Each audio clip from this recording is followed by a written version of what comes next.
This is the Be One Change One podcast, where our mission is to help listeners define values, practice integrity, and inspire change. Our vision is to mentor men and empower them to achieve more by taking responsibility for shaping their own lives. He's Cass, an evolving man who has been shaped by adversity and continues to grow through his imperfections. And he's Roscoe, an imperfect work in progress that tries to suck less every day. Between us, we have over 40 years of Air Force fighter pilot experience with countless hours as trainers, instructors, and mentors. Join us and learn to take responsibility for your own life as we dive into subjects from leadership to resilience to vulnerability. Be the one who changes their course. Be decisive, driven, and purposeful. Set the example for others. Lead. We wish we'd had this show when we were younger men. Be the one. It's like, I think it was what it was. Hey, listeners, Roscoe just started Game of Thrones.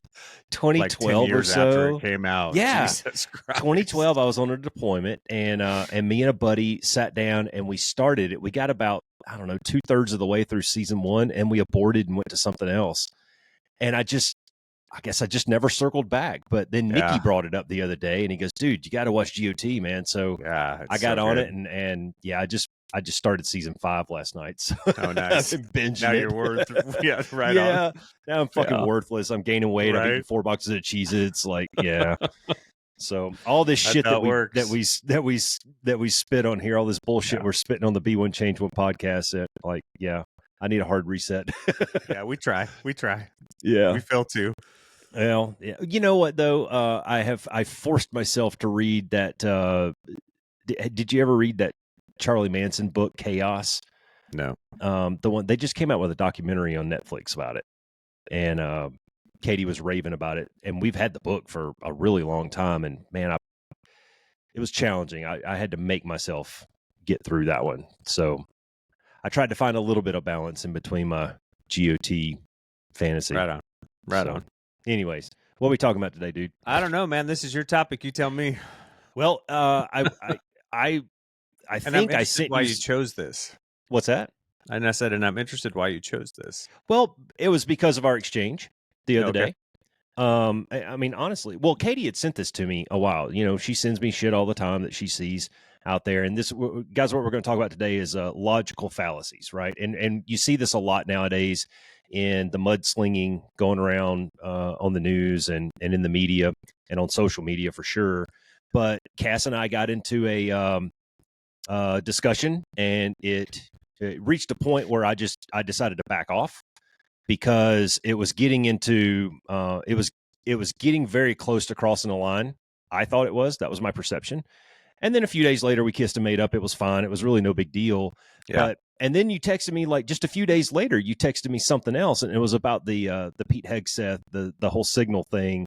Yeah. You texted me something, and my reply to you was ad hominem. That's all it was. Yeah. And then that's you're right. like, okay, valid. Let me rephrase. And when you rephrase, I was like, okay, now we can have a discussion. See, so Yeah. so I thought it'd be cool to talk about these because I think just like we were kind of kicking around in the pregame, I think it's like pornography. Like you know it when you see it, but you can't really define it sometimes.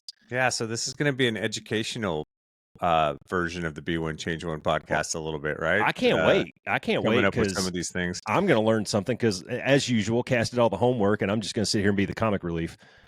Well, and I think I wanted to something that came to mind when you first sent this to me, and I started looking into it a little bit.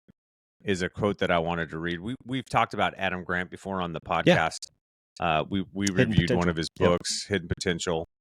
He's got another book, Think Again, that I need to read. I haven't read it yet, but Alicia has, and she recommended it. But he gave a speech.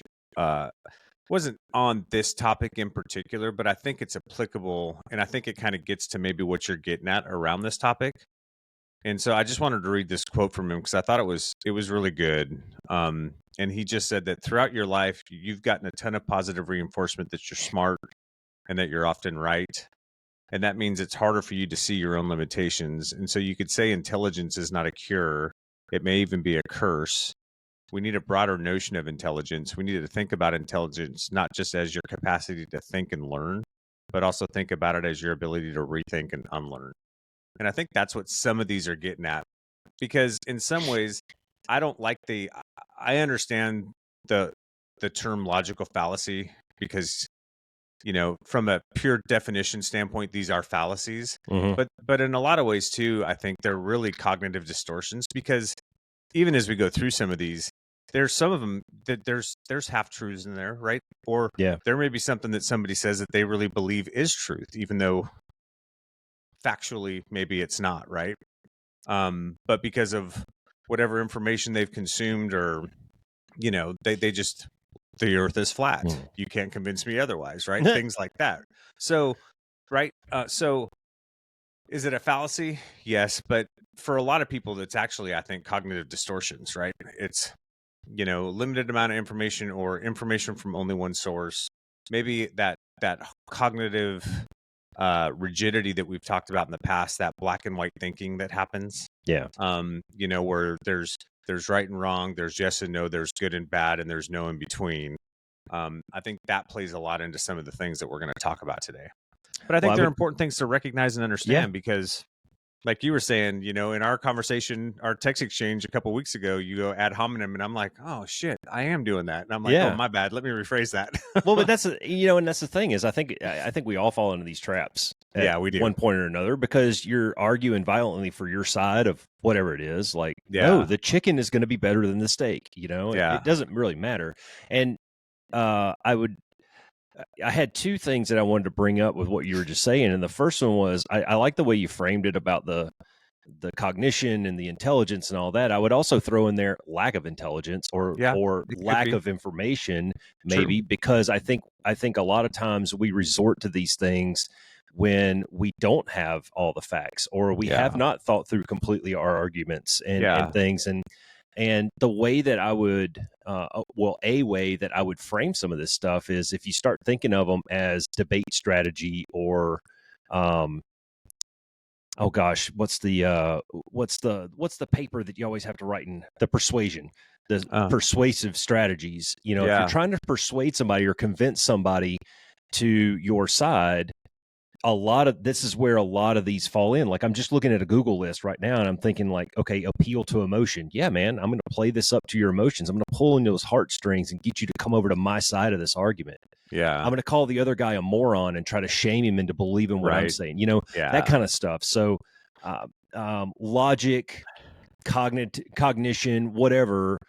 I think a lot of times we see this through the lens of persuasion in a lot of ways. I agree with you. And I think that I think the current cultural context that we live in almost amplifies some of these things too, right? Because the way the algorithms are built in social media, the way the algorithms built on your phone, your computer, the apps you use for news, once you start on a steady thread, it just feeds you stuff that kind of backs up maybe those what you already believe, and doesn't provide reinforcement. It gives that reinforcement, and doesn't really provide any countering arguments or countering data. And like we've talked about in the past, I think it's important for people to consider the other side, right? And try to understand the argument from the other side, because there may be valid points on that side, right? And there may be things that you don't recognize that are concerns that are valid on that side that you haven't even considered yet, that may shape how you really view and help contextualize to a certain extent how you may view a problem. And even in our text exchange, I don't want to, you're my bro, man. I mean, you're one of my best friends. I don't want to do anything that comes across as being vindictive or attacking or anything like that, right? I really don't. And so going back to your, persuasive argument, but I also love to debate, especially topics that I'm interested in. And so, but I've had to kind of reframe my approach to, rather it being a debate in, one of us having to be right or wrong in a conversation, as more of a dance, like just a back and forth, right? That's you good lead for a bit. Give me some info. I throw a few things back. We both kind of go, huh? I got to think about this a little more, and that's, it was like that thing that I sent to you the other day on that that vote that they had on the House floor, HR 22 or whatever. Yeah, and you illuminated something. Well, it was an angle that I hadn't thought of before, so I was like, okay, let me go back and actually rethink that. And I think that's the whole point, right? Is like, before you engage into a persuasive argument or a debate or a discussion like that, first of all, I would say do your homework, right? So you Sure. don't have to resort to name calling and straw Yeah. manning and shit like that. And the second thing is if the other guy has a valid point, you may not like it, but it still might be valid. It And still might be valid. you might have to go, okay, that's one for you. And maybe you go back and you read it from a different perspective, and it either causes you to do more research to make your argument better, or you concede that fact and you move on. There's a lot of different ways you can handle that. I'm going to get out of a complete tangent here right now for a second. Go for it. And it's about the conversations to a certain extent that you and I have been having. But I've wondered, because you've mentioned this to me before. You're not a girl dad. That's you right. got all boys, right? And I think I wonder sometimes on some of the things that we've talked about, if contextually I view things a little bit differently because I have daughters. Could be, for sure. Because there's certain things that may impact them specifically as females that just doesn't mean and of course I'm not saying that you're like anti-female or anything like that, but it's just not something that's in your cross check because it's not something that you've had to it's not in my lexicon at all. Yeah, right. And so I think that's important to recognize too, is just the context in the lens that we view the world through oftentimes is so shaped just by our surroundings, our upbringing. Yeah. Well, we say that all the time about your thoughts, feelings, and behaviors are so often they're shaped by the messaging and your experiences. And you're absolutely right, man. I'm sure that people who come from, the Northeast or, New England in general are going to see things very differently than I do, having grown up in the South. Or, some people who live in Florida are going to see things differently than people who live in California. Is Florida really the South? Well, I mean, geographically, yes, but I almost got into a fist fight one night over with a guy because I told him that North Carolina wasn't in the South and he was from North Carolina. I said, dude, it has North in the fucking name. Like, it's kind of hard to have that argument, right? North Carolina is in the South. It's just hoity-toity South. Right. I was just there. I can say that. Anyways. All right. What do you want to start with, brother? You want to start? Gosh, I feel like this discussion, just the fucking the lead up to it could go on and on and on. But yeah, you start. You seem to have the better handle on the list. I've got a Google list in front of me. Well, I've got from there. I've got the list that you originally sent out, and the first one on there was ad hominem, which we've referenced. You sent to me. So, just from a definition perspective, so the listeners know what it even the fuck is an ad hominem is something that occurs when somebody attacks directly the person making an argument versus criticizing the argument itself. That's right. Right. You call the guy a moron instead of well, you're just a fucking idiot, know, or well, you're just MAGA, or you're a bleeding heart liberal. Go cry in your corner, whatever. Right. And so some examples of that are, you can't trust that person's climate change research because she drives an SUV, or vice versa, right? They drive a Tesla. They don't understand what we need for energy, blah, they're just hoity-toity, whatever, right? Or he's criticizing tax policy, but he didn't even go to college. So what the fuck does he know about anything? It's direct attacks against a person's character, intelligence, and criticizing the person themselves versus actually having a substantive conversation about the argument itself. That is that's an interesting example that you gave, and I would say that one straddles, if not falls into, the straw man argument as well. And I know straw man's defined a little bit differently. Yeah. But I bring that up because you made gross generalizations. That's another one, right? Generalizing, gross generalization. Well, all Republicans hate immigrants. That's a gross generalization. Absolutely. And that's a fallacy. It's absolutely or hate clean wrong. Energy. But and so when you say things like you can't trust that person on climate change because they drive an SUV, that could be that could fall into multiple categories, I would Sure. say. Now, I'd say I think the ad hominem piece would be if you said that person's a moron because they drive an SUV. That's attacking the person being the moron versus saying, okay, well, why is it that she drives an SUV and why is that bad? That's the argument, right? yeah. And then you get into the whole debate of whichever side you're trying to win. Yeah, exactly. So that's just it. It's just Yeah. attacking the person or characteristic of the person versus actually Yeah. talking about the substantive points of whatever argument they're trying to make, right? Yeah.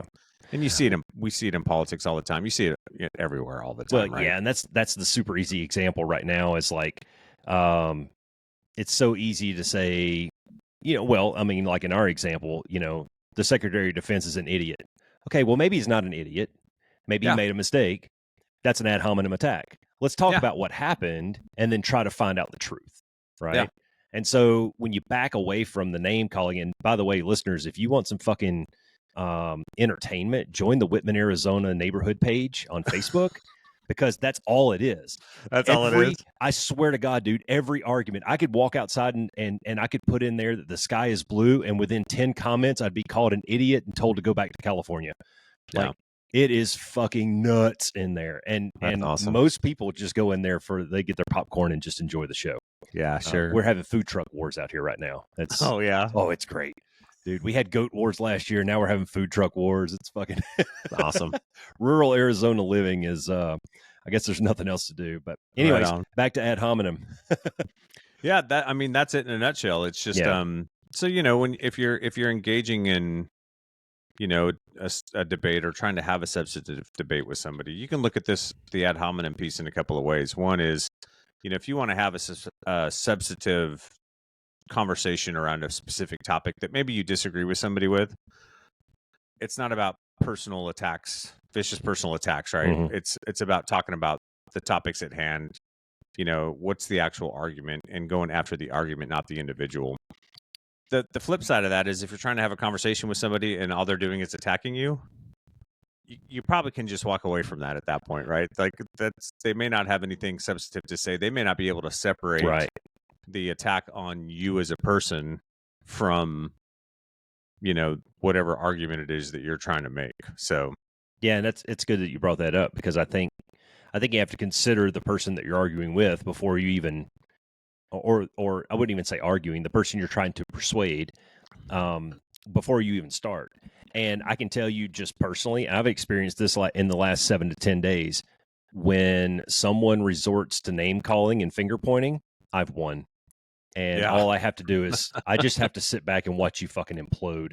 I don't even really have to say anything else. I'm just like, oh, really? Tell me more. Tell me more about how I'm an idiot. Because now I know that I'm under your skin. And I know that you're out. Like you used up all your mana. You have no more. You have no more Schlitz left to talk about. You got nothing else, right? And so I don't really even have to say anything. I'll save all mine and if you really want to watch, watch the really good debaters do this. And love him or hate him, Ben Shapiro's really good at this. He is a master debater. Careful with my language there. He is a master debater. All right. But he will point these things out, and he'll point them out in real time, and his brain works so fucking fast, right? Yeah. And he can point these things out, and he'll call them out, and he'll use them tactically sometimes in his debates. And you'll see it. You'll see it when he's debating someone else, man. He'll throw something out there and let them chew on that. And it's really a distraction, man. It's like, look at the bright, shiny object, the red herring. That's the favorite one, right? I'm going to throw you one thing out here. Have you focus on that a little bit? Meanwhile, I'm formulating my rebuttal to what you said 5 minutes ago. Yeah. Yeah. Or he throws something out to get them to actually prove the fallacy of their own argument. Right. Yeah. Have them go in a circular, like they're chasing their own tail. Like you just proved yourself wrong. So I'm done. Yeah. All right, brother. Anything else on that one? No, I'm sure it'll come back up. Okay. Well, straw man was what was next on the list. Misrepresenting someone's argument to make it easier to attack. Yeah. The definition that I had was someone attacks a distorted version of the original argument that they themselves create, right? So it's a distortion in either way, either context. It's a distortion of the original argument. Yeah. So one example of that from a couple years ago was defund the police, which, oh, by the way, horrible moniker, right? Like whoever came up with that as a branding idea fucking totally missed the mark, right? Seemed like a losing proposition from the beginning. But straw man whatever. would be, they wanted to fund the police completely, leaving our streets with no law enforcement at all, right? When the actual proposal was about reallocating some resources to social services from the police departments. My opponents want to open borders and let everybody walk right in. Yeah. When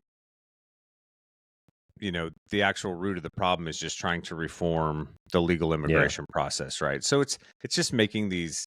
It goes a lot back to that generalization comment that you were making. Yeah. Where there's just this gross generalization, mischaracterization of what the actual intent is. With these types of things, they're trying to ban all cars.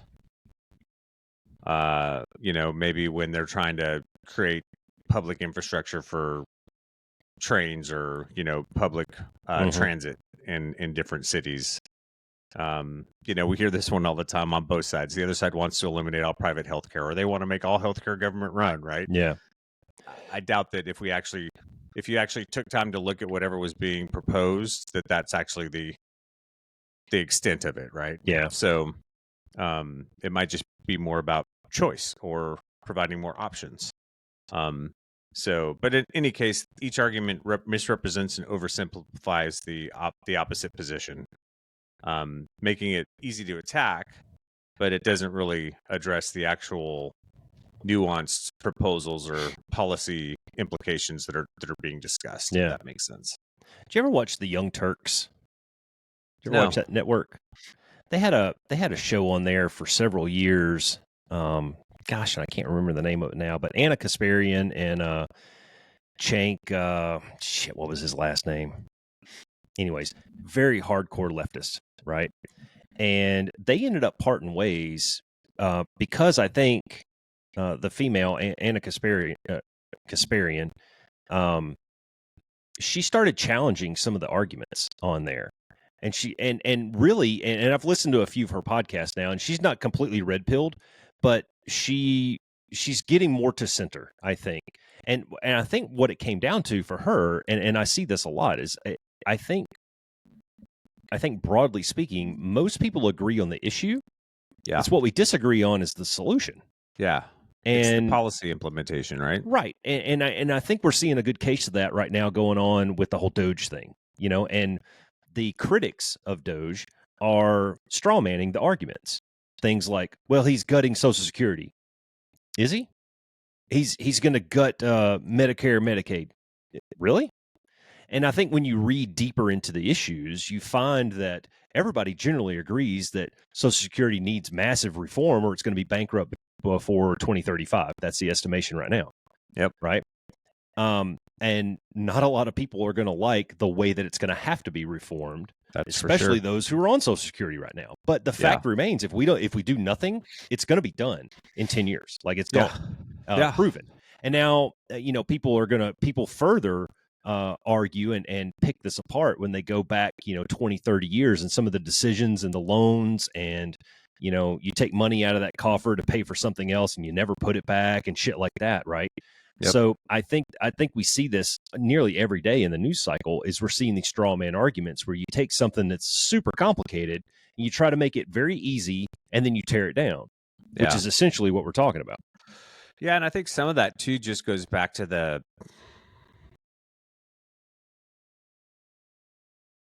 lack of interest, the attention span ability of our society today to, I think generally, don't generalize, and I'm going to generalize now. I think a lot of times as Americans, unless it directly impacts us, we don't really pay attention to it, right? And so unless it has a direct impact on our pocketbook or whatever, we hear the sound bites and we just kind of go about our days and we don't really pay attention to it otherwise. It can happen on the flip side too, though. Like, right, if you want to use another current example, I think, and I'm not trying to bash Trump in this scenario, but like with the whole tariff thing that's gone down, yeah,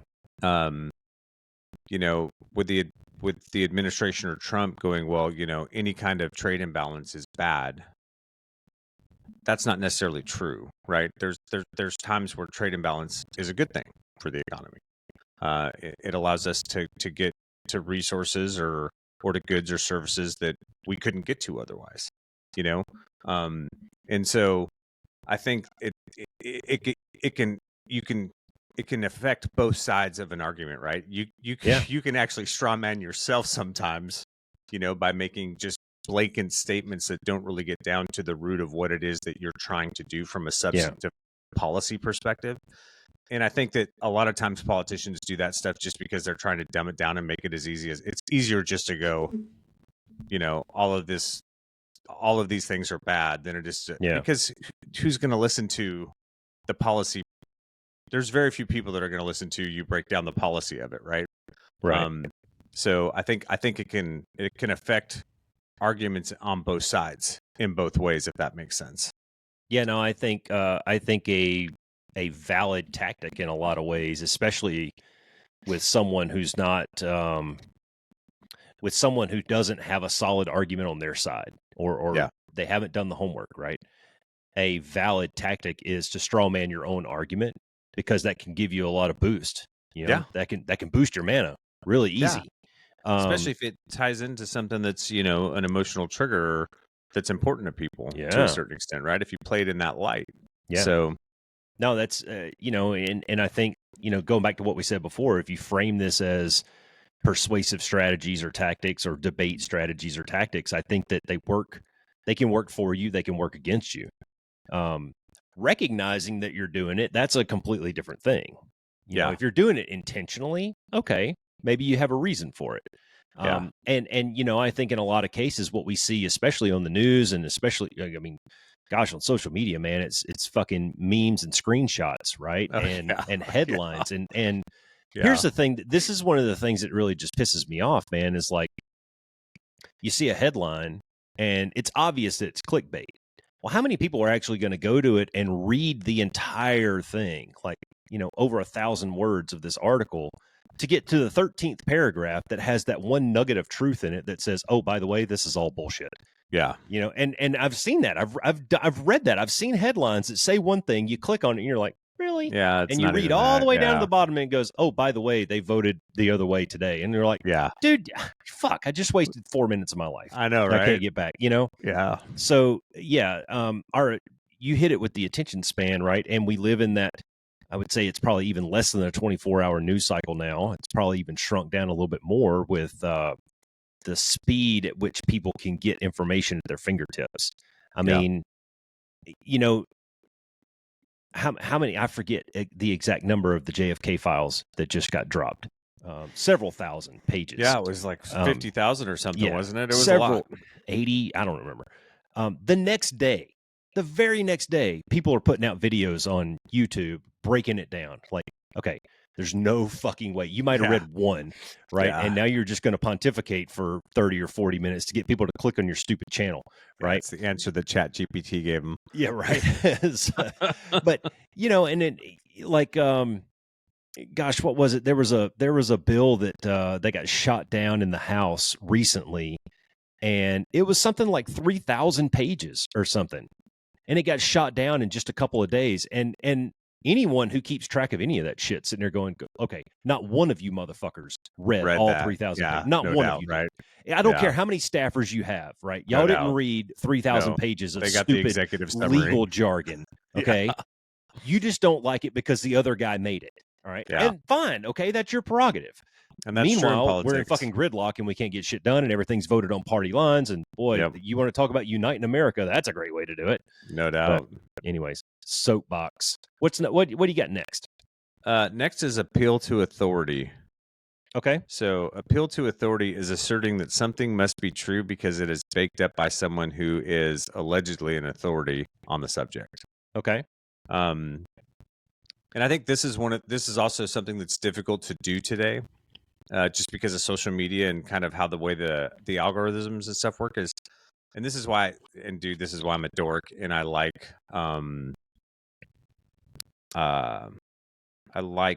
articles like academic research because I know at least these people have studied the Right. topic. They've at least done the and homework. have at least done the homework. Yeah.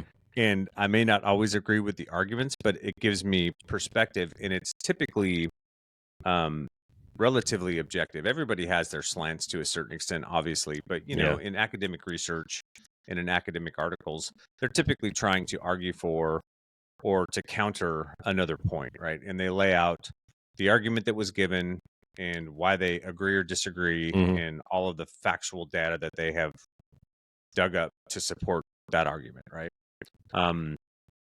So some examples of appeal to authority. I mean, look at any Instagram influencer, right? Look at all the Yeah. look at all the Hollywood celebrity doctors, that then sign contracts with companies to try and Yeah. sell shit on TV, right? It's just like it's that kind of stuff, right? So like some of the examples that I had was, the celebrity doctor says this supplement will boost your metabolism by 500%, so it's going to work. Dr. Oz told me it would, Oh, yeah. or whoever, right? The social media influencers that tell you, well, I made $300,000 yesterday in the stock market, and this is how you should manage your money, or whatever. Even the manosphere guys that you and I have talked about, who just because they were kickboxers, all of a sudden they know what it means to be a man, and have all these stupid fucking Sure. ideas about what masculinity really is. And you see it with athletes too. You get these athletes that retire or make it big, and then they promote certain things, and people are like, oh well, Tom Brady likes it, or it's Tom Brady put protein, so it's got to be really good, Yeah. or whatever, right? So Yeah. not picking on Tom Brady necessarily, but yeah. So again, the social media influencers, that, oh well, they've got 1 million followers, so they must give really good parenting advice, so I'm going to listen to what they have to say, when they may not have any real authority to tell you They how may to not even have kids. parent. Yeah, they may not even have children, right? So, but in each case, people accept claims primarily based on the perceived authority or the fame of somebody, making them authoritative on a topic, rather than examining the actual evidence and reasoning behind the claims themselves. Like actually doing the research. Actors commenting on who you should vote for and why. Yeah. Sorry, dude, you have a talent, and that's not one of them. Yeah. Like, this is me personally, but I don't value anyone's opinion who is not like in that field. And when it comes to stuff like that, you know what I'm saying? Like Jim Carrey, there's quite a few who are very outspoken in the political realm, political arena. And that's great, when you're sitting around the campfire bullshitting and sharing your ideas. But to take that and go into a national stage, and then people will listen to that. And I think that's the key, right? And what I would encourage people to do in all of these, really, especially this one, is you got to consider your sources, man. Yeah. When they put the talking heads up on TV, like, just because that person is on TV and they're talking to Megyn Kelly or whoever they're talking to does not necessarily make them authority in the field, you know? And just because you read one book on something does not make you an expert. Yeah. Yeah. I mean, what'll catch my ear is like, let's say you're watching something on TV, whether it's Fox, CNN, whatever, right? And they have their little roundtable discussion, and some topic comes up. Anytime somebody in that, which doesn't happen very often, but every once in a while, they'll go, hey, what's your opinion on this? And they'll go, yeah, that's really not my domain of expertise, but so and so over there works in that field. What do you think? I'm like, okay, there's somebody who has a little bit of fucking credibility, little integrity, yeah, and doesn't want to just fucking talk out of the side of their mouth for clicks and likes, right? Yeah. So, anyways, yeah, just find good resources, find people that actually, work in that field, study in that field, or actual authorities in whatever field it is that you may be looking into. Yeah. Now, I think, so far we've talked about these things in the ways of like persuading people, but I think if we step back and we just look at entertainment value, some of these things do have entertainment value. Like, they do for sure. It's always fun to me to watch two people get into a pissing contest, and you can see these things in action. You're like, yeah, either these two morons don't know what they're thinking about. See, I just did a hominem. these two morons don't know what they're talking about, but they're gonna go to the mattresses over it, which is Yep. comedy, Yeah. Um, We get a lot of great memes out of all that shit too. well, yeah, and I don't know, man. This is the way I've handled a situation recently, right? And this is very, very recently. This is sort of raw right now, but um, I've had a lot of people around me, and this will go into one that we want to talk about too: the appeal to emotion, right? There's a lot of people around this topic that I've been dealing with for a while now who are very emotional. Like emotions are very high. People are raw. And then, so in one camp, you got people who like thrive on chaos and just want Yeah. drama, right? And they're going to finger point and name call and try to tear you down, those kinds of people, and stir up shit. They're just stirring up shit all the time, right? And then you got the people on the other side of that who get really spun up about it. Like, oh, well, he called me a name. All right, so who gives a fuck, Yeah. And then you got some people in the middle, and I'm one of these people who I'm in the middle, and I made no choices either way. I made no decisions either way, because when I stepped back and I took a 30,000-foot view of it, nothing had happened yet. You guys are just sitting on the sidelines pointing fingers at each other, and the whistle hasn't even blown. We haven't kicked the ball off yet. Yeah, I know, Like- right? We're like, getting pissed about what might happen. You're yelling the fucking weigh-in right now. Yeah. Wait until we get in the octagon, bro. You know what I'm saying? And so, I think if you can just frame it, like if you can step back from it a little bit, then you can find entertainment in this. And that's where I've been for about the last, I don't know, 3 or 4 days, is like, I'm just laughing about it now because those people are getting a lot less sleep than I am over this. For sure. They're the ones that are talking about it 24/7. And meanwhile, I'm just telling people, hey man, just calm down, dude. Because that goes back to control what you can control, right? So absolutely. Yeah. Yeah. All right, man. The next one, slippery slope. We hear this one all the time, right? But taking an argument from the first sensible premise to an undesirable or extreme conclusion with hastily connected steps. Claiming one event will inevitably lead to a series of negative consequences. That's right, right. Yeah, if we don't all buy electric cars, the Earth's going to die in 20 days. Right, everybody's going to die, even though we have no infrastructure to support it. If we drill, then everything's just going to get worse, right? Yeah. Instead of going, hey, we might need to manage. Like, there's probably some reasons to drill and some reasons to increase clean energy in the country. Some of the other examples I had was, if we allow people to remote work 1 day a week, soon everybody's going to want to work from home all the time, and the office culture is going to completely disintegrate. If we add one more bike lane, they'll keep adding more until cars are completely banned from the city. Like it's those illogical steps that people take in their minds, right? I'd like to have them do that under the 303 sometimes. Just turn it all into bike lanes. Yeah. So, it's just that kind of thinking, right? If one thing happens, then there's going to be this cascading thing that leads to absolute destruction. You're hearing that a lot right now with the deportation stuff, and that's a whole nother subject, and I don't really give a fuck what side of the argument you guys are on, but you're hearing that right now from both sides. If we let people stay in the country's doomed, right? Oh my God, they're going to take over, and nobody's going to have jobs anymore, and and then on the other side, you got the country's doomed, like they're all going to leave, and then nobody will do the work, and it's like, fuck, dude, like. Can't we just? There's probably a middle ground to be found there. I'm sure that there's somewhere in the middle where it's the classic. The sky is falling, right? It is like the United States is not going to get fall into a fucking sinkhole because we deported some people. Yeah, it's evolution of policy, and in 4 years it's probably going to change again anyway. Yeah, well, and that goes back to your point too. I think the argument should be placed more on the way we're going about it than whether or not than necessarily the validity of it, right? Because if someone's here illegally, I think it's valid, especially if they have committed crime. I don't think there's anybody. I think you'd be hard pressed. I'm sure there are people, but I think you'd be hard pressed, even on the Democratic side, to find people who would disagree with the idea of deporting people that are here illegally, especially if they've done crimes or been convicted of crimes, and then jumped off, didn't go back to whatever their court hearing, or made bail and never showed up again, or whatever like that. Like, Yeah. I don't think there's anybody that would disagree that MS-13 gang members that are in our country need to be fucking rounded up and deported back to wherever the fuck it is that they came from. I don't think anybody. But that's my point, right? Is we go into these, like, just like you're saying, we go into these.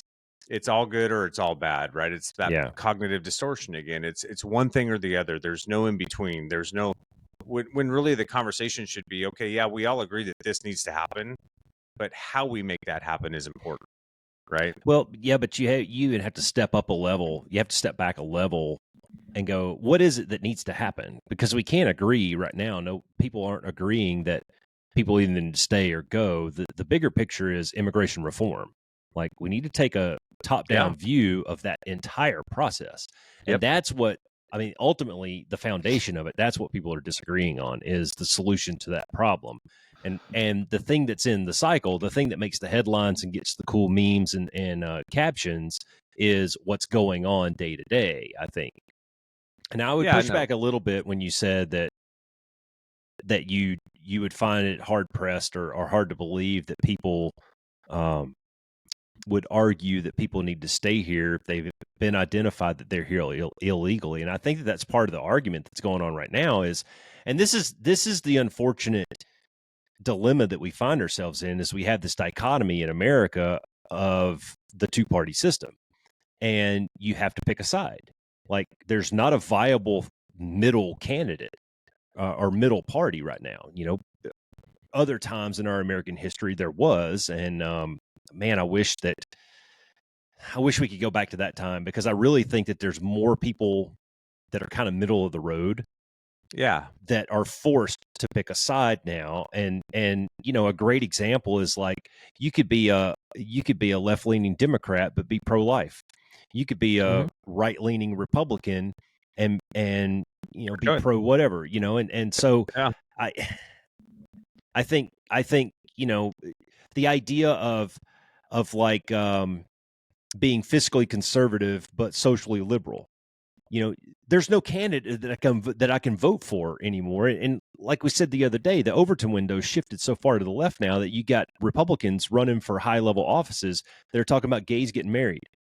20 years ago, no, that was not the case.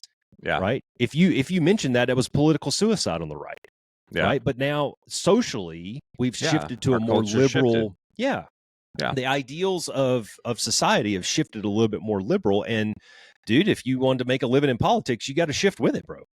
Yeah. And I think I agree with you. I mean, the problem is that we draw these lines in the sand, and instead of trying to find ways to find middle ground and build consensus between the two parties. Yeah, because what else are we going to argue if we don't do that? It doesn't happen we can't often. Like, you can't have 600 people in Washington sitting around a table going, yeah, we all agree with each other. Yeah. Like, no, it's hard. Not going to work. It's hard. There's not a lot of bipartisanship that goes on, and we need to find a way to get back to that. It's frustrating because it makes things move slower, but that was actually the intent, right? Yeah. No, I get it. You need opposing views. Consensus.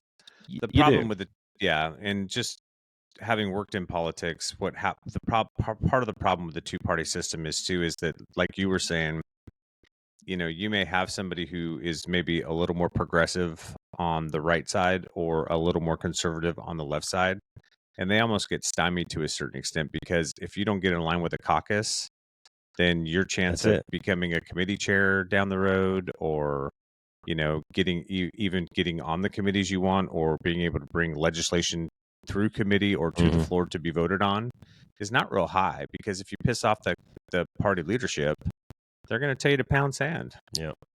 So it makes it difficult. I wish there was a reset button sometimes. I wish that there was a like, one day you and I were kind of going back and forth, and you asked me, so what's the answer? And I said, burn it all down, man. Let's just start from scratch. And I don't think that that's the answer, but it might be an answer. Let's burn it all down, start from scratch, and try to rebuild it. But could you imagine, like, there was, what was it, 3 or 4 years ago, there was this idea going around about having another constitutional convention. Could you imagine that? No. Like, seriously, and I'm not, this is not hyperbole, right? Like I'm serious. Could you imagine trying to get a group of people together to write a new constitution for You'd this never country? even be able to agree on who should be Dude, there. Fucking, you wouldn't be able to agree on the fucking dress code for this thing. Like, seriously, man, we are so far off right now Yeah, that we are. I mean, fortunately and unfortunately, the system that we got is the system we got, and one day it's probably going to go away. I mean, history tells us that these things don't last more than 1,000 years or so at best, and I mean, even the great empires of old fell, and the great American experiment will go down in history at some point as either a win or a fail, and the next best thing, the new hotness, will come around, right?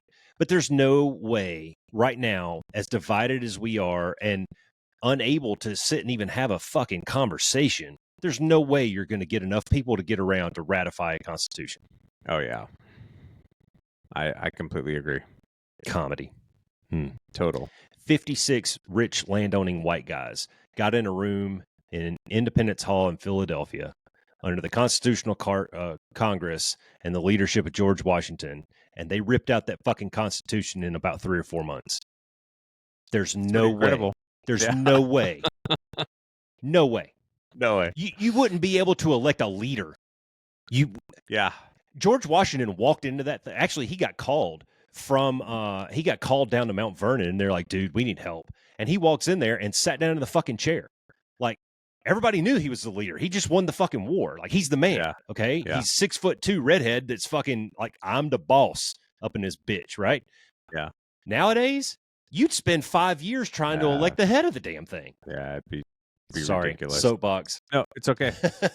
The next one's false equivalence. So equivalence is drawn between two things based on flawed reasoning. So some examples. Modern day constitutional convention. Yeah, that would be one. Playing video games is just as athletic as playing a sport because both require hand-eye coordination. Flying simulators is just as good as flying real airplanes. Yeah, that's right. Oh, yeah. Teaching and babysitting are basically the same thing. Both involve watching children. Smoking cigarettes is just like people that eat too much sugar. They're both really bad for you and harmful, even though we all know that smoking has way more addictive properties than sugar does. Yeah. Probably some more carcinogens. It's things like that. So in each case, the argument draws an inappropriate comparison between two things that may share a superficial similarity, but are fundamentally different in very important ways, right? So that's false equivalence.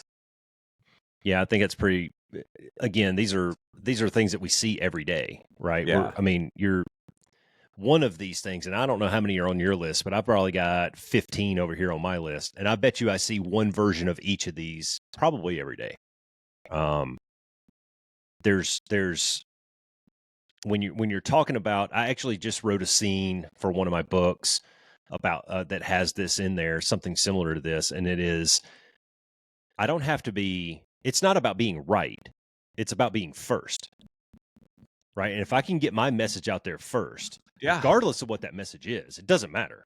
Like if I wake up first thing in the morning and I tell you the sky's orange, guess what? You're thinking that the sky is orange until you prove it otherwise. Right. Yeah. And in the 24-hour news cycle, that's really what it is. And you see this a lot unfortunately, we see this around catastrophic events, school shootings, murder situations. And we've seen this great racial divide or attempted racial divide in the last, call it 5 years, probably since George Floyd and BLM and all that stuff is when it really started to boil up, But now if you see something that's even remotely along the racial lines like that, people will get a narrative out there first, and then it's up to everyone else to disprove that.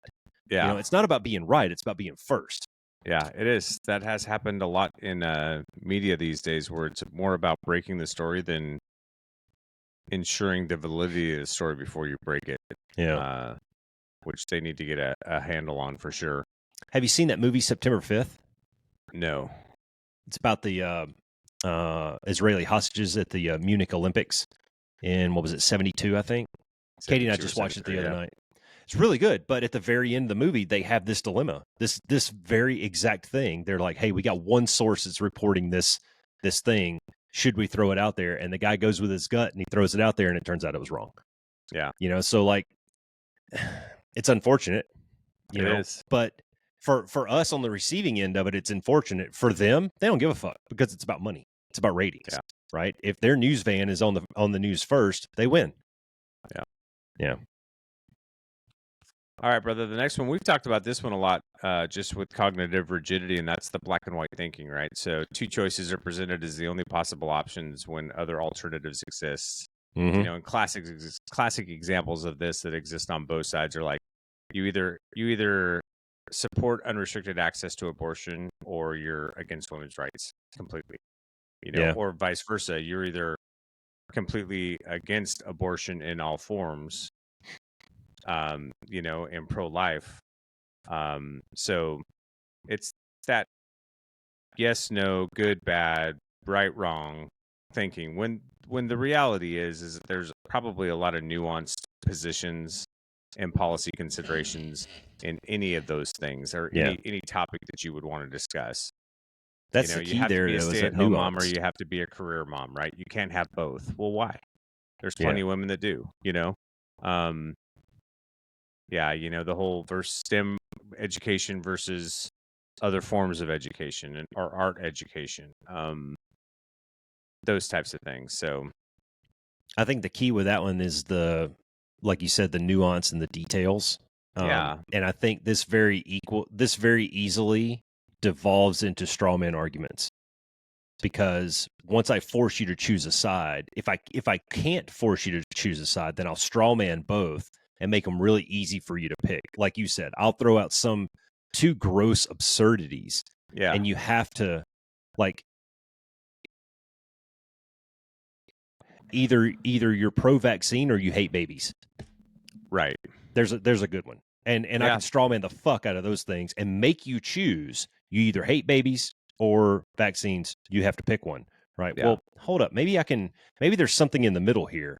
Like, Yeah. maybe we don't need 52 or however many there is. What did I read the other day? 60 something vaccines now I don't know. It's a for lot. infants. It's Yeah. fucking crazy, right? Maybe we don't need that many. Maybe we can go back to, like, I don't know, 5. Maybe I don't know. maybe we can find middle ground here. Yeah. The bottom line, though, is you take something that is a complex issue and you break it down to there's only two extremes, right? That Yep. can exist. It's either this or that. And it's just not that simple, right? Like Yep. we've talked about many times on the podcast, there's a lot of gray in just about everything, man. Like, and when we start to talk about politics or just policy precepts in general, dude, this shit's complex. It's not easy, there's a lot of stuff that goes into creating really good public policy, because regardless of what you do, it's almost like we talk about in mission planning, right? You've got to go through and go, okay, if we do this, what are the second and third order effects? Mm-hmm. Do we disenfranchise certain population or groups of people if we pass a certain, law, or, do we, what are the secondary and tertiary effects of what we're doing, whether it's tax policy or anything else on, the budget or the deficit, or there's all these other things. And sometimes there's unknowns, right? And there's just hypotheticals that you have to kind of go, okay, well, if we do this, we kind of think this is how it's going to play out, but we're not really sure exactly how it's going to play out, but this is the best data that we have to support. Mm-hmm. I mean, it's just, my point in saying all that is these are very complex issues, and they're not as simple as just going, it's this or it's that, choose, right? Yeah.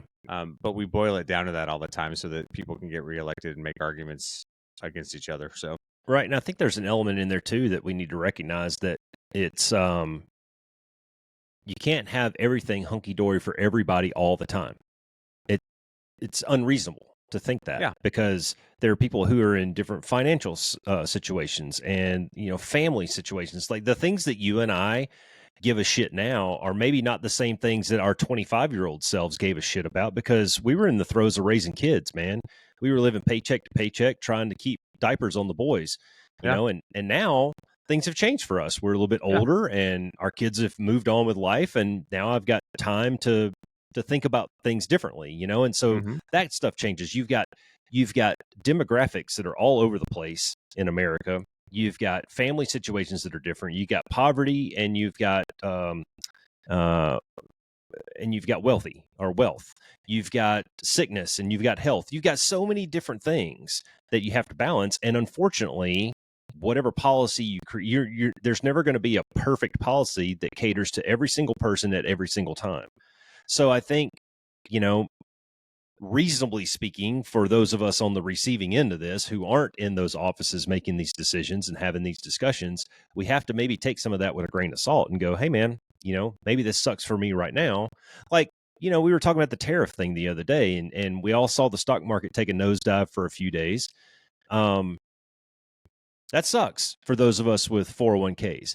But you know what? For a young family who's living paycheck to paycheck right now, who doesn't have a 401k, maybe they weren't as affected in the immediate. Now we can have the discussion of what it does to us long term, and that's a whole different discussion. But in the immediate, you know, you and I might have lost a lot of money. Yeah, well, yeah, might have. Wasn't going to put words in your mouth. Yeah. Well, and just to piggyback on that, like, let's think about some of the complexities of that issue, because it's not just what's going on in the stock market, right? But it's also what's going on in the bond market. And, you know, it's super layered. Yeah. Yeah. You know, and that's my point, right? Is most people don't even know the bond market exists, you know, but the bond market actually is more of an indicator towards certain things like inflation and recession and stuff like that than the stock market is, right? And so there's so many layers to this stuff, and that's the point, is it's complex, which really goes back to what we were talking about at the beginning, which is you got to peel back the onion a little bit, and don't be ignorant, and don't be stupid, you know, and don't be so sure and righteous in your own thoughts and decisions that you don't take time to consider the arguments on the other side. Joe Rogan says, don't be married to your opinions. Yeah. And because you may be surprised at what you don't really understand or know, you know, and then when you start to dig into those things and you start to do a little bit of research and reading in an objective fashion, you'll start to realize that there's a lot of nuance to all of this, right? And there's good arguments on both sides. And so anyway.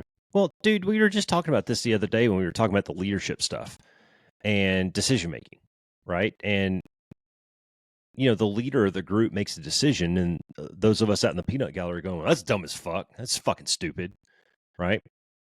Is it? Like, you don't know everything that went into that decision. Yeah. Probably. Like, you don't know all the... You don't know all the things that person had to weigh to get there, you know. And I think if we step back and we look at this is you know, a precursor to this entire discussion should have been, you know, considering who you're talking to here. What this discussion, what was the spark that led to this discussion? Why is this person impassioned to even engage in this? Do they have skin in the game? Is it something they grew up believing? You know, like I grew up down south. I grew up in a Southern Baptist household, and that's where a lot of my values come from. You know, the way that I dictate my daily life, you know, versus somebody who maybe grew up in inner city Manhattan or something. I don't actually know a single person from Manhattan, but I can imagine it's very different than the way that I grew up. Yeah. But you know what I'm saying? So why is this person so ready to engage on this? And maybe if you can point that out, or if you can get down to the individual level on this, go back to Be One, Change One, right? It's all about the individual. Go back to the individual level and find out a little bit more about the person. And maybe that'll help you understand the argument just a little bit better. Yeah, absolutely. You know, I think that's great. Yeah, you probably don't have all the... And, you know, that's why we have experts on some of these things, because they're very complex and they're very difficult. So there's people that study this shit for a reason. Yeah. Anyways. Well, somebody's going to use our arguments against us, and they're going to say, oh, you guys are the appeal to authority because you come on here and you just sell all this ball wash for an hour, and we actually fucking listen to you once a week. And first of all, nobody listens to us. Second of all, I self-identify as an idiot, so I'm not professing to be the expert at anything. in here. Yeah, just listen to our intro. We know we suck. Yeah, we know. I We're just should, trying to tell you guys what we've learned. You can take it or leave it. I should have went to an actual college, I guess. Yeah. Yeah. All right. The next one's cherry picking. So, and that's just when you just present evidence that supports your argument and basically ignore any kind of contrary evidence. So this just goes back to what we've already been talking about, Yeah. right? Like climate change isn't real because some areas had record high temperatures last year. Well, okay, that's not really what climate change is about. There's the seasons are still cyclical. Or sorry, not we're hotter, but we're colder. Global warming is a hoax because Antarctica sea ice reached a record high in 2014, even though the trend overall is down. Electric vehicles aren't green because of their battery production emissions. If you look at the life cycle of emissions over time, it's actually lower. I mean, there's all this stuff, right? But the point is like, do your research. Yeah. You can't just selectively use specific data points and then toss everything else out as chaff or just incorrect because you don't understand or don't want to believe it. Yeah. So, well, there's a thing with it's funny that you brought up a few of your examples there around sort of the climate change argument. And it's funny, something that people don't talk about. Like, you never hear people bring this up where they talk about, if we enacted every measure that people have put forth in the last, call it 15 years, if we enacted every single measure in that, we'd make like a 0.25% difference or some shit like that. I forget the exact number, but it's so fucking minuscule, right? Because the earth is on a cycle. And yes, we are contributing to that. I'm not a fucking denier or whatever label you want to put on me. All right. We have more carbon emissions today than we ever have on the history of this planet, except for maybe when it was forming. Right. But that's not to say that when you step back to the scale of the solar system and the age of the solar system, like, the earth goes through cycles, just like, everything else. Sure. And there's ups and there's down. I mean, our last ice age was only like, what was it, 10,000 years ago or something? Like, it was very recent. So, I mean, yeah, it's going to get a little bit warmer, and then it's going to get a little cooler. We're not going to be around to notice any of that shit.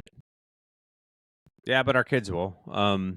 So, and I think even more important though is it's just, there's things that we are trying to do as a country, and that's all good, but it's also a global issue, right? And you've got places Bingo. like China who, are burning through oil, or not oil, but coal and all that stuff to support their manufacturing base and kind of the phase that their economy's in. And my point in saying that stuff is it's nuanced, right? And it's not just us. It takes cooperation from a whole bunch of people from all over the world to really get after some of these problems. But that's a really good, if you wanted to tie the whole thing up and put a bow on it, that's a really good example of, it incorporates nearly everything that we've talked about here. When you talk about just that one example, and what you just said right there is important, because even if we could somehow get around, and it's in the 80s where, like, they strung hands across the earth and sang the, "We Are the World" song Hands or some Across shit, America or whatever it was. Hands Across Something like America. Right? If we could somehow do that now, and everybody come together and agree, like, we're going to solve fucking climate change, United States of America, we're all going to EVs, we're, no more cow farts, we're, like, we're going to do everything, right? Yeah. The rest of the world's going to tell us to fuck off, and they're going to be driving their fucking diesel trucks, right? Well, and so, but what you've done in order to get you to that point, though, is you've strawmanned the argument. You've probably used some ad hominem attacks. You've cherry-picked some information. Like, you've done all of the things that we just talked about to get us to that point. You know what I'm saying? Yeah, absolutely. Well, and I think the other thing that's important to recognize too is, and I just totally completely lost my train of thought. Squirrel. Yeah, totally. I'm getting old. I think that's what I wanted to say. Yeah, no doubt, right? Did you wear your pajamas to the airport today? We were talking about. Sorry. Gosh, yeah, thanks. No, but I changed into them once I got in the cockpit. No, that's FedEx. Sorry. God, what were we talking about? The global stuff. Greta Thunberg. That's what you were talking about. Contrails. No, what I was going to say is there a chemtrails button in the 737? Yeah. And on the other side, though, is like, I firmly believe that if we really want to get back to clean energy, that the only way to do it is nuclear. And there's I been don't disagree with that. Yeah. a bunch of advancements, especially with fission over fusion, right? And hmm our ability to make these things smaller over time because technology has advanced so rapidly since we were building this shit in the 60s Yeah. and 70s. You know what the problem is But with that though? what? There's no money in it. Well, it's expensive to build. I think you could. I'm pretty sure you could set something up where there was money in It's it. essentially sustainable. Well, it is Like sustainable. it's not like with much drilling. less waste. It's very clean. Look at But the industry of drilling. Look at the industry of what do they call it with the windmills and the solar panels? What do they call it? Renewable energy. Look at the industry of that stuff and how much money is involved in that, and coal and all that stuff. And if you replace that with a single nuclear reactor, dude, look at how many people are out of jobs. Yeah, that it'll affect. Well, Yeah. you know what? But that's also the cyclical nature of an economy, to a certain extent. True. Some things fall, some things rise, and we reset and we shift, and there's never, like you were saying before, there's never not going to be certain segments of the population that aren't going to be affected by some policy changes. Yeah. But my point in saying all that was, you hear on the Democratic side all the time the clean energy push, the global warming, we're all going to die soon, but they fight the nuclear not much cleaner than nuclear, right? Harder than until anybody. You have a 3 Mile Island. Yeah. So, but we go, but again, dude, that's 40 years ago, right? And the technology now, I mean, it's not Chernobyl where you have walls and walls of gauges and and chronomatic, meters judging things, right? Like, look at Fukushima. They had a huge fucking tsunami and multiple earthquakes, and the reactor domes held. You had fallout in that, generalized in that area, but it wasn't a massive fucking nuclear catastrophe. Well, there was so much that went into Chernobyl, though, that like that place shouldn't have even been there. I mean, it was fucking built out of Legos, bro. You and I both know that Russians don't really build things well. Well, the whole thing though is, and this was part of the bad piece of the Cold War was, right. There was such a push to be first in everything, and in a lot of ways, quality suffered. Yeah, well, they cut corners to make it happen. Exactly. Like I said, they built the fucking thing out of Legos, and now they're still fucking dealing with it, right? Yeah. And then you got, the one-offs. But yeah, I agree with you on the nuclear energy thing. I've been talking about that for a while. But the problem is, I think it's going to be very hard to get people behind that. And when I say people, I mean the people who do the voting and the writing of the things. It's going to be difficult for them to do that. It's like this, and this is a conspiracy theory of mine, right? Do you really think that we haven't found the cure for cancer? Does anybody really think that anymore? Like, yeah, come on. We've got the cure for cancer. Somebody's got the fucking cure for cancer. It's probably ivermectin, to be honest. It's probably something super simple. Ivermectin. Like, here, just fucking smoke this and you'll be done, right? But the reason that it's not out there is because there's no money in that. It's not solving the homeless problem. There's no money in solving the homeless problem, because once you solve it, a bunch of motherfuckers are going to be out of jobs. There's no money in it. There's no incentive to do it. And Joe Rogan has a really good breakdown of the homeless thing in LA. And I don't want to necessarily pick on California, but they are an easy target when it comes to some of this stuff. The person in charge in LA County, the guy in charge of solving the homeless problem, makes like $400K a year. What's his fucking motivation to solve the homeless problem? Zero, right? If I can stretch this out for 20 years and make $400K a year, dude, I'm fucking winning. Yeah. Right. And that's the problem, right? Is when you get money into backing and lobbyists and shit like that, and all these backroom deals and all this pork and these fucking bills. That's why nuclear will never take over. Yeah. Well, I think some of it too, though, is the people that are in positions to make those changes now are also the same people like you and I who grew up under the nuclear umbrella, hiding under our desks, the whole fear of, right? So like nuclear got a really bad rap for a very long time for our generation growing up because of the Cold War. Yeah.